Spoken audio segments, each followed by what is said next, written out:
नमस्कार, मैं हूं शुभम और आप लोग देख रहे हैं अपना पसंदीदा प्लेटफॉर्म गोल्डन बिहार। तो आज के इस वीडियो में हम लोग बात करने वाले हैं कि भोजपुरी के सुपरस्टार कहां के रहने वाले हैं। जी हाँ, आज के इस वीडियो में मैं आपको बताऊंगा कि भोजपुरी सुपरस्टार का घर कहां है। तो आज के ये वीडियो बहुत ही इंटरेस्टिंग होने वाला है, तो वीडियो को बिना स्किप करे लास्ट तक देखिएगा। और चैनल पर फर्स्ट टाइम विजिट कर रहे हैं तो चैनल को सब्सक्राइब करके बेल आइकन कॉल पर जरूर प्रेस कर लीजिएगा। तो चलिए बिना देरी के आज के इस वीडियो को शुरू करते हैं। तो चलिए सबसे पहले बात कर लेते हैं भोजपुरी के पुराने सुपरस्टार विराज भट्ट की।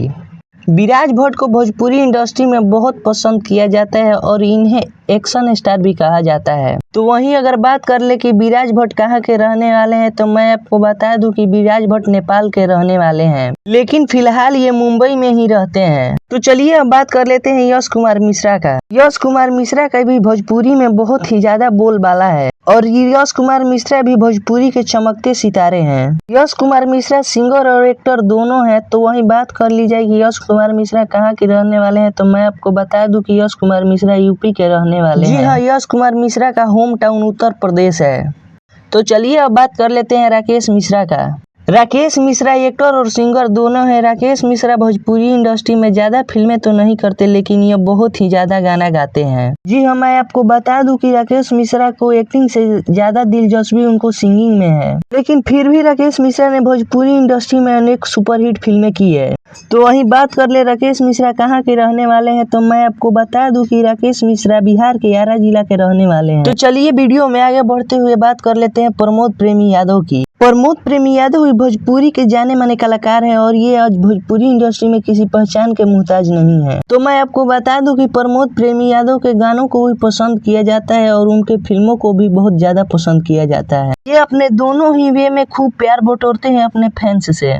तो वहीं अगर बात कर ली जाए प्रमोद प्रेमी यादव कहाँ के रहने वाले हैं, तो मैं आपको बता दूं कि प्रमोद प्रेमी आरा बिहार के रहने वाले हैं। तो चलिए अब बात कर लेते हैं रितेश पांडे की। जी हाँ, रितेश पांडे एक ऐसा कलाकार है जो बहुत कम ही समय में भोजपुरी इंडस्ट्री में अच्छे मुकाम पर पहुंच गए हैं और ये भी अब भोजपुरी इंडस्ट्री में किसी पहचान के मुहताज नहीं है। रितेश पांडे अपनी गायकी के बल पर भोजपुरी इंडस्ट्री में बहुत जल्द ही छा गए। ऐसा कहा जाता है कि रितेश पांडे का आवाज पवन सिंह के आवाज से मिलता जुलता है। रितेश पांडे का सबसे फेमस सॉन्ग है हेलो कौन। रितेश पांडे सिंगर के साथ साथ एक्टर है और इन्हें एक्टिंग में भी काफी दिलचस्प है। वही बात कर ली जाए अगर कि रितेश पांडे कहाँ के रहने वाले हैं, तो मैं आपको बता दूं कि रितेश पांडे बिहार के सासाराम जिले के रहने वाले हैं। तो चलिए अब बात कर लेते हैं भोजपुरी में बचपन से ही गाना गाने वाले अरविंद अकेला कल्लू की। जी हाँ, अरविंद अकेला कल्लू एक ऐसा कलाकार है जो भोजपुरी इंडस्ट्री में अपना पैर बचपन से ही जमाया है। जी हाँ, इनके गानों को बचपन से ही खूब प्यार मिलता है। कल्लू ने बहुत दिन तक भोजपुरी इंडस्ट्री में गाना गाया, फिर एक पर एक उन्होंने एक्टिंग शुरू की और फिल्म में अपना किस्मत आजमाने लगे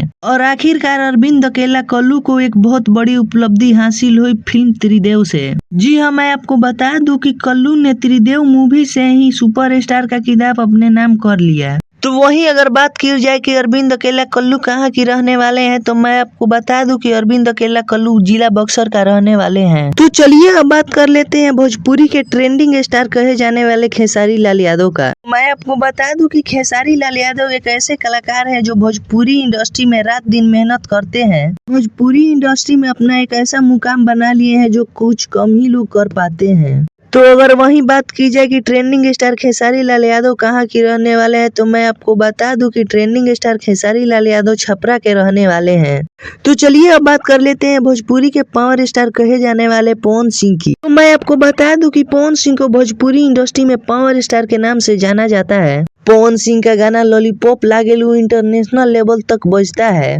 जिनको भोजपुरी भाषा समझ में नहीं आती वो भी इस गाने पर थिरकने लगते हैं, झूमने लगते हैं। पवन सिंह आज भोजपुरी इंडस्ट्री में एक इतना बड़ा सुपरस्टार बन चुके हैं कि पवन सिंह के नाम से ही एल्बम हिट हो जाता है। तो वहीं अगर बात कर ली जाए कि भोजपुरी के पावर स्टार पवन सिंह कहाँ के रहने वाले हैं, तो मैं आपको बता दूं कि भोजपुरी के पावर स्टार पवन सिंह आरा जिले के रहने वाले हैं। तो आप कमेंट करके जरूर बताइएगा कि इनमें से आप किनका फैन है और वीडियो अच्छा लगा हो तो वीडियो को लाइक कर दीजिएगा। और अभी तक हमारे चैनल को सब्सक्राइब नहीं किया है तो हमारे चैनल को सब्सक्राइब करके बेल आइकन कॉल पर जरूर प्रेस कर लीजिएगा। मिलते हैं किसी नए वीडियो में। धन्यवाद।